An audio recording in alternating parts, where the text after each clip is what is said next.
కావాలని మీ కలను నెరవేర్చుకోండి. సంప్రదించండి హెగ్డే ఫెర్టిలిటీ, హైదరాబాద్, తెలంగాణ. డ్రోన్ ఎగరేసిందని, డ్రోన్ ఎగరేస్తే ఎవరైనా అనుమతి తీసుకోకుండా ఒక డ్రోన్ ఎగరేస్తే ఆ డ్రోన్కు 500 రూపాయలు ఫైన్ వేస్తారు అధ్యక్ష.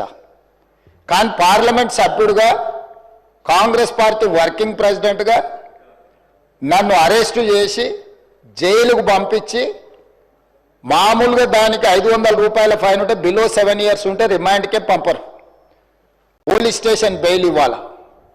కానీ అధికారాన్ని అడ్డం పెట్టుకొని అన్ని రకాల వ్యవస్థల మీద ప్రభావితం చేసి చర్లపల్లి జైలుకు పంపించి నక్సలైట్లు, ఐఎస్ఐ తీవ్రవాదులు ఉండే డిటెన్షన్ సెల్లో ఒక కాంపౌండ్లో ఏ ఒక్క ఖైదీని లేకుండా 7 feet బై 12 feet ఉంటే అందులో 3.5 feet పండుకోవడానికి దిమ్మె ఉంటుంది, ఒక చిన్న బాత్రూమ్ ఉంటుంది అధ్యక్ష.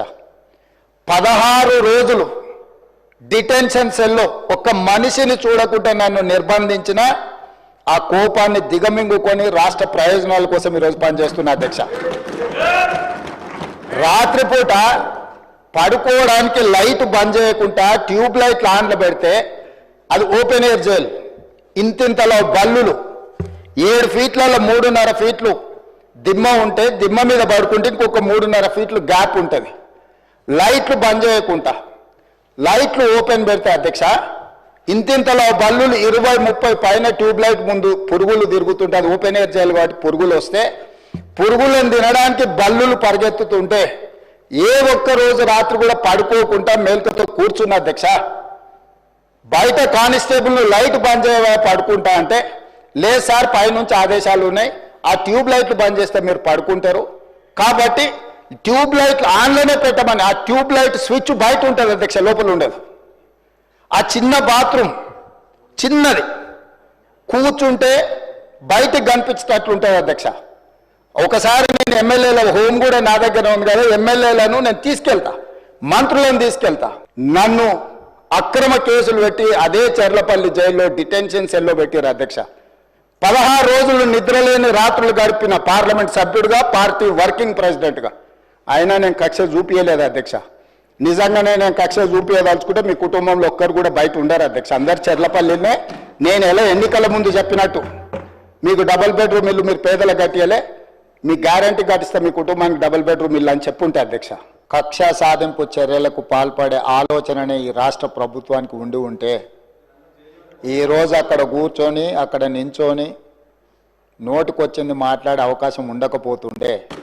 చెంచల్గూడనో చర్లపల్లిలో మమ్మల్ని ఎక్కడైతే పెట్టినరో డిటెన్షన్ సెల్లో ఎవరిని కలవకుంటే నిర్బంధించినరో అక్కడనే మీరుండేటోళ్ళు. కానీ మా ప్రభుత్వం 15 నెలల్లో ఎవరి మీద కూడా కక్షా సాధింపు చర్యలకు పాల్పడలేదు అధ్యక్ష. చర్లపల్లి జైల్లో డబుల్ బెడ్రూమ్ కట్టిస్తా, కొడుకు కోడలు అల్లుడు బిడ్డ ఉంటే వేరే వేరే ఎందుకుంటారు, అందరినీ కలిసి ఒకటే దగ్గర ఉండేటట్టు కట్టిస్తాను. కానీ ఆ హామీ కూడా నేను అమలు చేయలే, ఎందుకంటే నేను విఘ్నత ప్రదర్శించాలనుకున్నా. ఇంకా విచిత్రం, నాకు ఇంకా గమ్మత్ అనిపించింది ఆయన అధ్యక్ష. ఆయన ఏమైనా స్వాతంత్రోద్యమం చేసి జైలుకు పోయింది అధ్యక్ష? ఏం చేసిపోయింది అధ్యక్ష జైలుకి? ఆయన ఏదో పెద్ద సానుభూతి. మేము పోలేదా జైలుకి? వరంగల్ జైలుకి నేను కూడా పోయిన తెలంగాణ ఉద్యమంలో. ఎస్ ఉన్నాం, అక్కడ బరాబర్ ఉన్నాం. మీరెందుకు పోయినరంటే నేను అడుగుతున్నా ఈరోజు. ఎస్ మీ ఇంటికి ఇవ్వాలని జూబ్లీ హిల్స్ ప్యాలెస్ మీదకి ప్రైవేట్ డ్రోన్ పంపితే ఊకుంటావా? అక్కడ నీ బిడ్డనో నీ వైఫో ఉంటే వాళ్ళని ఇష్టం ఉన్నట్టు ఫోటోలు తీస్తే ఊకుంటావా? ఎవరి ఇళ్లలో పడితే వాళ్ళ ఇళ్ళ దొరబడతా, నా ఇష్టం ఉన్నట్టు చేస్తా, అరాచకం చేస్తా అంటే ఊకుంటారా అధ్యక్ష? ఇది పద్ధతేనా అధ్యక్ష? అంటే మీ కాడికి వచ్చేవరకే కుటుంబాలు, మీ కాడి కొరకు వచ్చేవరకే భార్య పిల్లలు, వేరే వాళ్ళకి లేరా అధ్యక్ష భార్య పిల్లలు?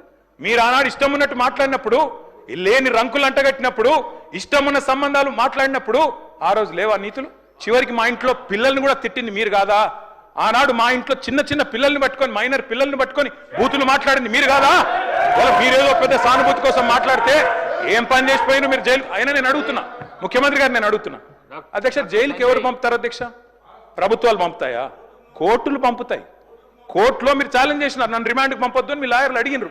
కోర్టు కాదు మీరు జైలుకే పోవాలని చెప్పింది. మేమేం చేస్తాం దానికి? రిమాండ్కు పంపేది మేం కాదు సార్, మీరు కాదు. ముఖ్యమంత్రి గారు హుంకరిస్తున్నారు. నేను అనుకుంటే అక్కడ ఎవరు మిగిలరు. నువ్వు ఏమనుకున్నా ఏం ఫరకు పడదు, నువ్వు ఏం చేసుకున్నా ఏం ఫరకు పడదు. నువ్వు అనుకుంటున్నావేమో పదవి శాశ్వతం, అధికారం శాశ్వతం, ఏది శాశ్వతం కాదు అధ్యక్ష. నేను కోరుతా ఉన్నా, ముఖ్యమంత్రికి అపరిమితమైన అధికారాలు ఉండవు. ముఖ్యమంత్రికి అపరిమితమైన అధికారాలు ఉండవు. ఎవరిని పడితే వారిని జైలుకు పంపే అధికారం ఉండదు. కోర్టులకు ఉంటుంది. నిన్ననే కోర్టు పాత్ర తీసుకున్నారు. ఈ ముఖ్యమంత్రి గారు ఇందాక ఏదో గోవింద సినిమా చెప్పింది కదా, ఆ పాత్ర ఆయనకే సూట్ అవుతుంది అధ్యక్ష. ఎందుకంటే అప్పుడే లాయర్ అయిపోతాడు ఆయన, అప్పుడే జడ్జ్ అయిపోతాడు, అప్పుడే మళ్ళీ స్పీకర్. మీరు తీసుకునే నిర్ణయం వారు చెప్తారు, సుప్రీంకోర్టు తీసుకునే నిర్ణయం వారే చెప్తారు, ఉప ఎన్నికలు రావంటారు, ఎన్నికల కమిషన్ నిర్ణయాలు ఆయనే చెప్తారు అధ్యక్ష. మీ బహుపాత్రలు మీకే సూట్ అవుతుంది తప్ప మా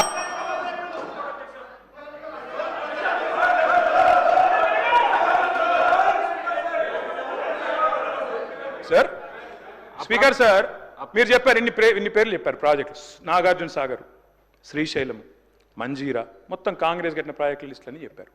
నేను అడుగుతా ఉన్నది, ఎస్ నిజం, ఎస్ నేను కాదని లేదు కదా. 50 ఏళ్ళ అధికారం ఇచ్చినప్పుడు ఆ మాత్రం కట్టాలి కదా, కట్టకపోతే కూడా బాగుండదు కదా. కట్టిండ్రు. మరి 2014 ముందు లేవా ఇవన్నీ? 2014 ముందు వానలు పడలేదా? 2014 ముందు ఈ ప్రాజెక్టులు లేవా? మరి అప్పుడు ఎందుకు వండలేదు పంటలు? ఎందుకో కేసీఆర్ ప్రభుత్వం వచ్చినాకనే వండినాయి. ఇవాళ ఎట్లా మాట్లాడతారండి? సూర్యాపేట జిల్లాలో రేవంత్ రెడ్డి గారు, సూర్యాపేట జిల్లాలో దయచేసి మీరు వినాలి. రేవంత్ రెడ్డి గారు నేను ఒక మాట అంటాను. మీరు నేను చెన్నై మీటింగ్కి పోయినాం. అక్కడ మీరు ప్రతిపాదన పెట్టిండ్రు. పెడితే నేను మీ పార్టీని కాదు, మీరు నేను ఇక్కడ ఉప్పు నిప్పులక కొట్లాడుకుంటాం. ఆడ పోయినాక నేను మిమ్మల్ని గౌరవించి మా ముఖ్యమంత్రి గారు చెప్పిన మాట కరెక్టు, 33% కాదు 36% ఇవ్వచ్చు అని చెప్పిన. ఎందుకంటే నాకు ఆ సంస్కారం ఉంది. హద్దులు దాటినాక, సరిహద్దులు దాటినాక నువ్వు మా ముఖ్యమంత్రి కాబట్టి నేను కాపాడాలి, నేను గౌరవించాలి, నీకు డిఫెండ్ చేయాలి, అది నా బాధ్యత. కానీ ఇక్కడికి వచ్చిన తర్వాత కూడా మీరు ముఖ్యమంత్రి పదవిలో కూర్చున్న తర్వాత కూడా గంత ఫ్రస్ట్రేషను, గని రంకెలేస్తే కుదరదు. ప్రతిపక్షాల మీద మాటలతో డైలాగులు దాడి చేస్తా, పంచ్ డైలాగులతో దాడి చేస్తా కుదరదు. పరిపాలన అంటే పంచ్ డైలాగులు కాదు. పరిపాలన అంటే ఇప్పుడు మీరు చెప్పిన కష్టాలన్నీ ఉంటాయి. పరిపాలన అంటే ఇప్పుడు మేము 2014లో మేము కూడా ఆడికి వచ్చినాడు, ఇవన్నీ కష్టాలతోనే మేము కూడా స్టార్ట్ చేసినాం. మెల్లమెల్లగా ఒక్కొక్కటి సెట్ చేసుకుంటేనే వీడి దాకా వచ్చినాం. I wish you the best Revanth Reddy గారు. కానీ దయచేసి మీరు అన్నారు కదా కక్ష సాధింపు లేదు. కక్ష సాధింపు లేకపోతే నేను అడుగుతున్నా అధ్యక్ష, ఎందుకు రద్దు చేసినారు అధ్యక్ష? మేము తెచ్చిన పథకాలని, మేము తెచ్చిన ప్రాజెక్టులను. అప్పటికే ఎయిర్పోర్ట్ మెట్రో టెండర్ అయిపోయింది. రేవంత్ రెడ్డి గారికి ఒకటే కోపం ఏంటంటే వీళ్ళు తెచ్చిరు, నేను రద్దు చేయాలి. చేసి పారేసిండు. ఓకే, నో ప్రాబ్లం, ప్రభుత్వం మీది, మీ ఇష్టం. ఫార్మా సిటీ రద్దన్నారు, ఫార్మా విలేజ్లు ముద్దన్నారు. ఏమైంది అధ్యక్ష? మీ సొంత నియోజకవర్గం రేవంత్ రెడ్డి గారు కొడంగల్లో ఏం జరిగింది? ఈరోజు నేను అడుగుతా ఉన్నా అధ్యక్ష, ముఖ్యమంత్రి గారు తప్పు కాదు, ఆయన బిజీగా ఉంటాడు సహజంగానే. ముఖ్యమంత్రి అంటే ఆయనకు నిజంగా కూడా 18 గంటలు కాదు 24 గంటలు పని చేసినా కావాల్సినంత పని ఉంటుంది. కానీ ఏం జరిగింది రేవంత్ రెడ్డి గారు? మీకు మరి లగచర్లలో ఒకటి పెట్టాలనుకున్నప్పుడు ఏం చేయాలా? మీరో, మీ బ్రదరో, లేకపోతే మీ నాయకులో అందరు కలిసి కాన్ఫిడెన్స్లో తీసుకొని వాళ్ళను అట్లా కాదు ఇట్లా అని ఒప్పించి మంచి జరుగుతుంది మనకని చెప్పి ఒప్పించి చేయాలి. కానీ మీరేం చేసిండ్రు? వాళ్ళు ధర్నాలు చేస్తే పట్టించుకోవాలి, రాస్తారోకలు చేస్తే పట్టించుకోవాలి. 9 నెలలు అక్కడ టెంట్ పడితే పోయినోళ్ళు లేరు, అడిగినోళ్ళు లేరు. ఆఖరికి అధికారులు పోతే లొల్లయింది.